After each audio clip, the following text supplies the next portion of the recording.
Dear Mom and Dad. Today we went on a mission and I'm not very proud of myself, my friends, or my country. Let me try to explain the situation to you. It was a small rural network of villages and the people were incredibly poor. Their huts were thatched palm leaves and inside each hut was a dried mud bunker.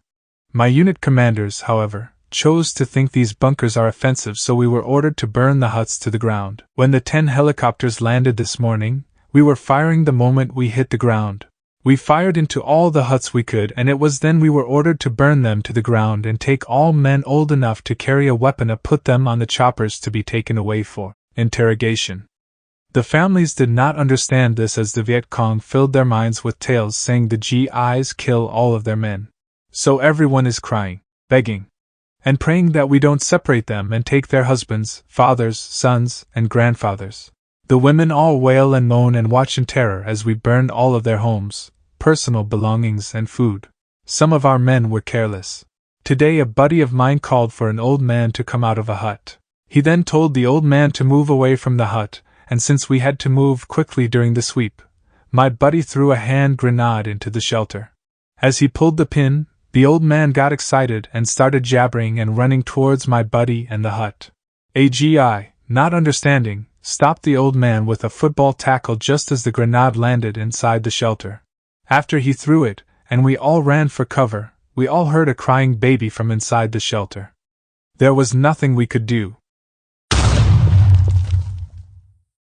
After the explosion we found the mother, a 6-year-old boy, a 12-year-old girl, and an almost newborn baby.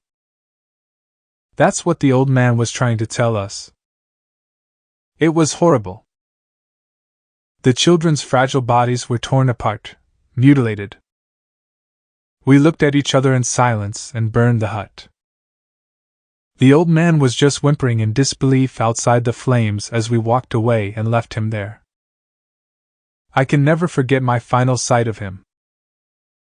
All I saw was an old man in ragged, torn, dirty clothes on his knees outside the burning hut, praying to Buddha.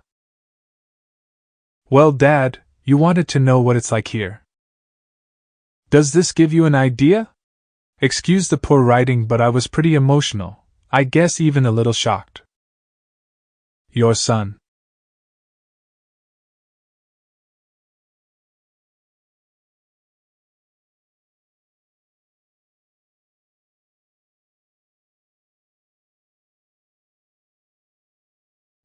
Dearest wife, I'm out on ambush with 11 men and a medic. After everything is set up and in position, I have nothing to do but lay there and think, why am I here, as well as all the men in my platoon? Why I have to be the one to tell someone to do something that may get him blown away. Being a good platoon leader is a lonely job. I don't want to really get to know anybody over here because it would be bad enough to lose a man. I damn sure don't want to lose a friend. But as hard as I try not to get involved with my men, I still can't help liking them and getting close to a few. They come up and say, "Hey, 26, do you want to see a picture of my wife or my girl?" Like I said, it gets lonely trying to stay separate. Maybe sometime I'll even try to tell you how scared I have been, or am now.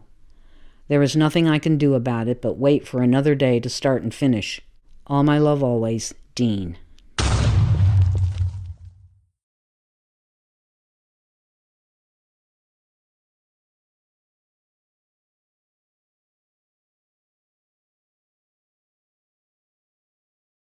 Dear Sir, for 22 years I have carried your picture in my wallet. I was only 18 years old that day we faced one another on that trail in Chu Lai, Vietnam. Why you did not take my life that day I will never know. You stared at me for so long, armed with your AK-47, and yet you did not fire.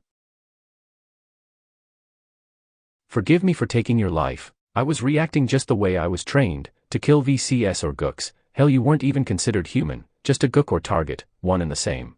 Since that day in 1967 I have grown a great deal of respect for life and other peoples of the world. So many times over the years I have stared at your picture of you and your daughter. Each time my heart and guts would burn with the pain of guilt.